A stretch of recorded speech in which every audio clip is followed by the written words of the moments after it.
Ani, and I'm a senior member of BIPOC. And today I'm going to tell you guys about a holiday that my family and I celebrate called Diwali.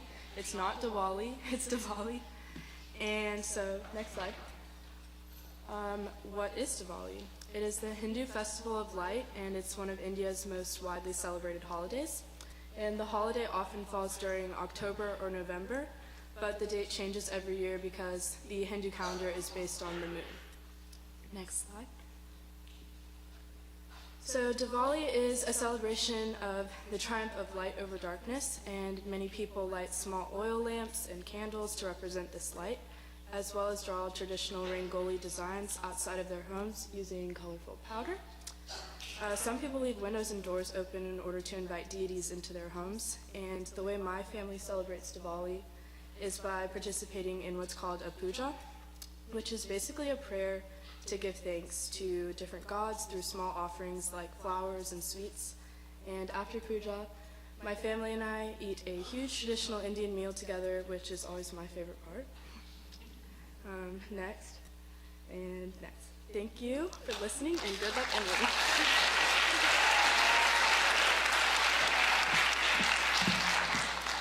Good afternoon. My name is Ms. Zarofsky, and I am here to honor some seniors. The National Dance Education Organization created the National Honor Society of Dance Arts to celebrate the artistic merit, leadership, and academic achievements of exceptional dance students. This is a prestigious award from a nationally recognized organization. It is given to elite dance students to bring recognition to the hours they devote to technique, choreography, collaboration, research, and dance advocacy. Throughout their years at our school, each one of these seniors has given her time, talent, and passion to Terpsichore and the GPS community. They carry a collective GPA of 4.03, serve on the Honor Council, PIC, and as GPS ambassadors. Spectrum, Tucker River Fellows, Candlelight, and ASL Club are also on their collective list of activities. We are very proud of these seniors, and I know you will join me in celebrating them. Please come to the stage when I call your name to receive your certificate. Ani Bouchon. You're very welcome. Sadie Berman. Mabry Cook. Madeline Houghton. And Emily Toller.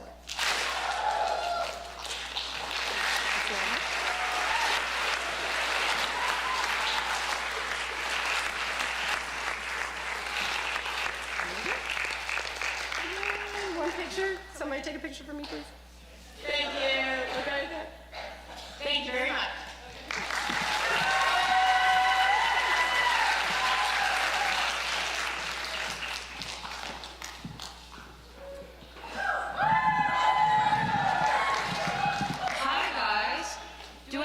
Creative writing?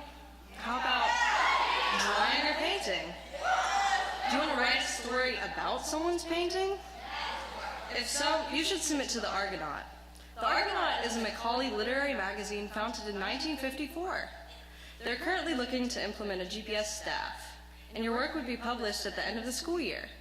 Our meetings are on Wednesday at 8 a.m. to 8:45 a.m. at Macaulay once a month. If you're interested, please email me at marymadeleines27@gps.edu. Thank you.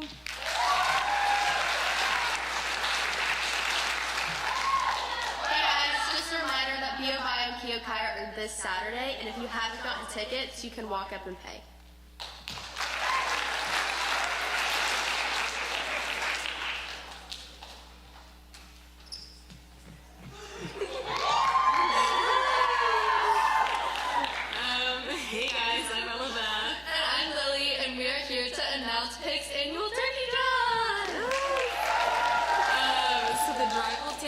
Next Thursday morning, November 14th, on the Upper School Drive from 8 to 8:45.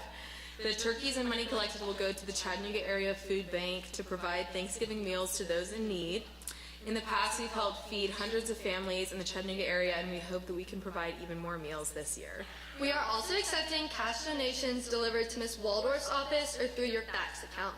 Ms. Sizemore sent an email earlier today that has the link for the donations. All monetary donations will be due by the end of the day on Wednesday the 13th in order for us to go buy the turkeys on Thursday. If you're going to bring in a turkey, please be sure that it is frozen, not just refrigerated. And remember that they will be dropped off in the upper school drive this year. Thank you and good luck, Emily.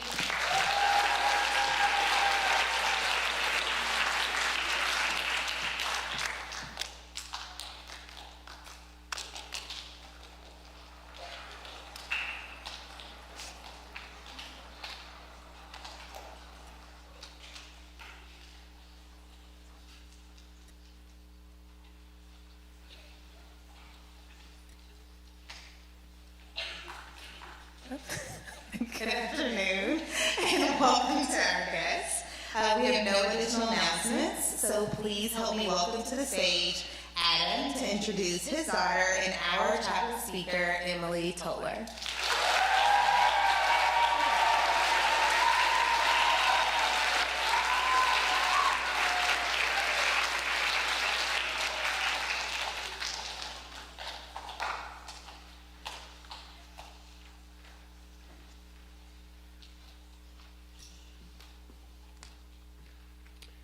So I wasn't sure how it was going to work out to have a grandmother as a daughter, but so far Emily Toller has made it a smooth transition. She's wise beyond her years, maybe a little bit old-fashioned too. She clings to nostalgia like Swifties to their concert memorabilia.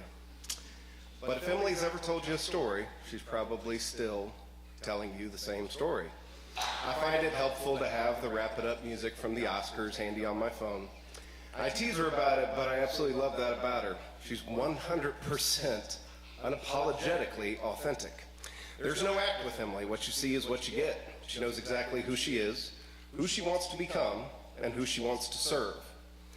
At Macaulay, I teach English, coach football, shot put discus, and run a dorm of about 70 upperclassmen boys. And yet, my daughter still accomplishes way more than me on a daily basis. To top it off, she's a better person, far better person, and how she handles it all with grace and laughter. She excels in challenging classes, follows her passion with terpsichore, and helps her mother take care of faculty children at our apartment on campus. Now, I would never dream of mentioning my wife's age since she happens to be 4 years older than me, but when we did a video for her 50th birthday earlier in the year, Emily spoke so eloquently about her love and admiration for her mom. She referenced some of the little kiddos that her mom babysits as, quote, some of my best friends, some of whom are here to watch her today. I didn't know whether to cry about how beautiful a sentiment that is, or wonder if it implies that maybe she needs more friends of her own age. Nevertheless, she has an impact. Emily's the voice of reason in our family, dealing with teenage boys all day, every day. My patience tends to be about as long as my hair, but Emily has enough patience for both of us, for all of us, really. She's benevolent, empathetic, and she's a loyal friend. She has a fantastic circle of friends with girls who are all amazing in their own individual way, and they challenge and support one another. That's what real friends do, and those are the bonds that GPS forges so effectively. Emily wants to teach elementary education. As a fellow educator myself, it's clear that she's just chasing the fame and the riches and the status of the profession. But nevertheless, she's going to make an amazing educator. She has her mother's patience, she has her mother's intelligence and grit, and she has my ability to break up fights and my ability to tell a good story. So you're welcome, dear. Ladies, it is my honor and my privilege to give you the sweetest person I know, and I hope to be as good as someday, Emily Toller.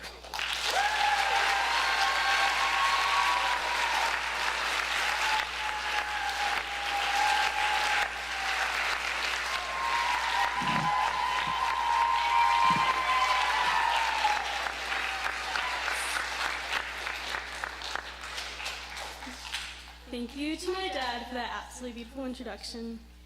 I truly cannot put into words how important you are to me, and I am so grateful for not only all of the things you've provided for me throughout my life, but also for all the lessons you've taught me that I'll cherish forever. Thank you to my mom for being one of the most loving and patient people ever. You've always been there for me since day one, and I don't know what I would do without you. Thank you to all of my guests in the first few rows. Each and every one of y'all have shaped me into who I am today, and I could not be more grateful for your constant love and support. Lastly, shout out to my amazing rat, Mary Margaret. You are one of the sweetest people I've ever met, and I truly hope you will hold on to each memory you make at this school because these 7 years truly do fly by fast. What is a memory?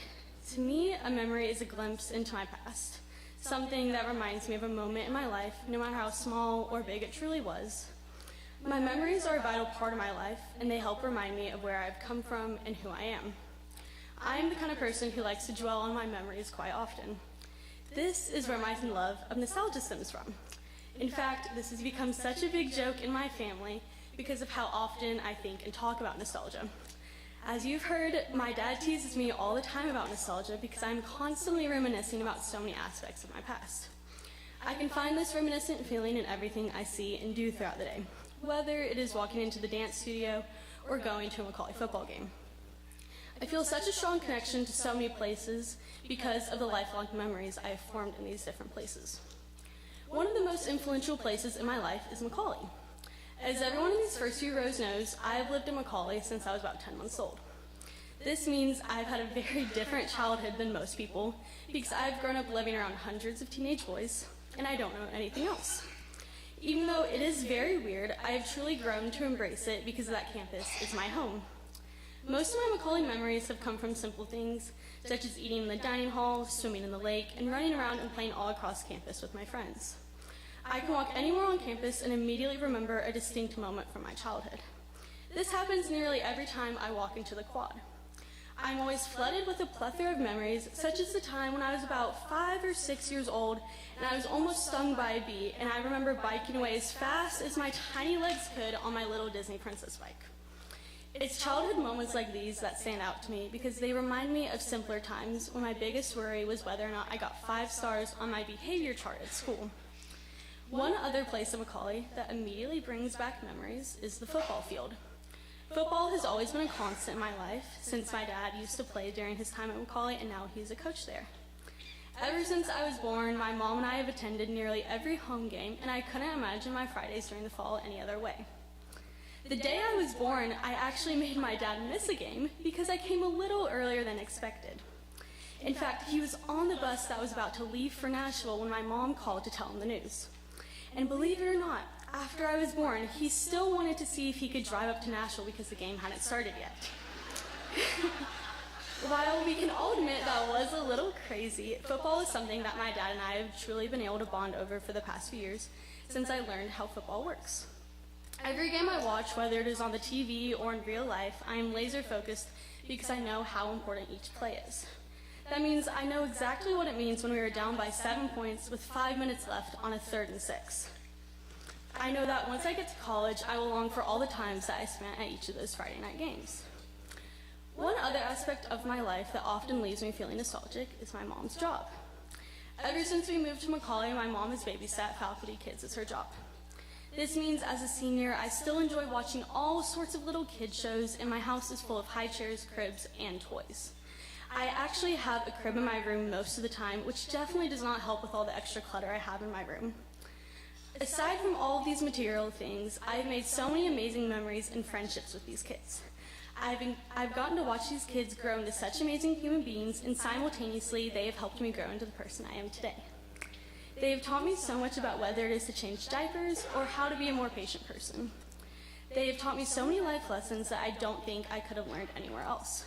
Some of my most treasured memories with them have been going on little adventures to places like the Creative Discovery Museum, the aquarium, and the Macaulay Lake, among many other places. I've spent so much of my life at these different places getting to relive the most nostalgic parts of my childhood over and over again. Since my childhood was spent living at Macaulay, I always assumed that I would end up going to GPS, but that realization didn't really hit me until my 5th grade year when I was finally in the thick of the admissions process. Even though I don't remember the exact moment I decided that GPS was the school for me, I do remember how excited I was to make new memories and new friends. I've made countless memories since coming to GPS in the 6th grade. An extremely memorable part of my GPS experience has got to be the fact that my 7th, 8th, and 9th grade year were all affected by a global pandemic. I will never forget sitting in my bedroom on Zoom for hours at a time just hoping that the teacher would let us out of class early so that I wasn't trapped in my room any longer. When I reflect on my GPS experience as a whole, one place I will always look back fondly on is the dance studio. The memories that I've made in that space remind me just how far I've come not only as a dancer, but as a person too. Being a part of Terpsichore has provided me with so many valuable experiences that I wouldn't trade for the world. We go through so much throughout the year, and while it can be challenging at times, we know that we are in this together. I will always remember the moments of joy, like when we performed our spring concert this past March, as well as the moments of excitement, like when we began choreographing our Thanksgiving pieces every year. No matter what we are doing on any given day, we always have a good time and we have many laughs in those dance studios together. Even though much of what I have talked about today has been about particular places that I find meaningful in my life, it is truly the people that I've made those memories with that I find most important. The relationships that I've made with people throughout the years are what I will remember most whenever I reminisce about my life. My hope for you today is that you remember to prioritize the relationships that mean most to you, because in the end, that will be what brings you joy. Thank you.